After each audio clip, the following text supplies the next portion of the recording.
আজকে কি রান্না করলে? মাছ টাছ কিছু বানিয়েছো? না না, আজকে কোনো মাছ নেই। মানে মাছ ঘরে আছে, বানাইনি, ওটা কালকে করে নেবো আর কি। তো আজকে এমনি নিরামিষ বানিয়েছি, পেঁয়াজ রসুন দিয়েছি। মাছ মাংস ডিম কিছু হয়নি।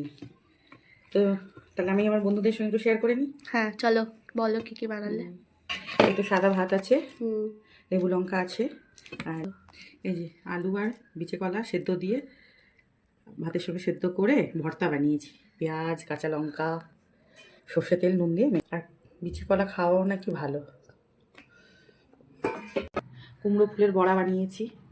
হ্যাঁ, কুমড়ো ফুল তো কমই ছিল, 6-7টা ছিল, আর বাকি পেঁয়াজ দিয়ে করেছি। চাল আর ডাল একসঙ্গে ভিজিয়ে রেখেছি 2-3 ঘন্টা আগে, তারপরে শিলে বেটে কুমড়ো ফুলের বড়া দিয়ে ফুলকপি, বিনস, গাজর, ক্যাপসিকাম, পনির দিয়ে একটা সবজি করে নিয়েছি খুব বড় করে। সেটা একদম রাতেও হয়ে যাবে রুটি দিয়ে। ব্যাস। এটা দারুণ লাগে খেতে। পেঁপে দিয়ে ডাল বানিয়েছি। পেঁপে কেটে কেটে আর ছোটো ছোটো একটু কুমড়ো ছিল।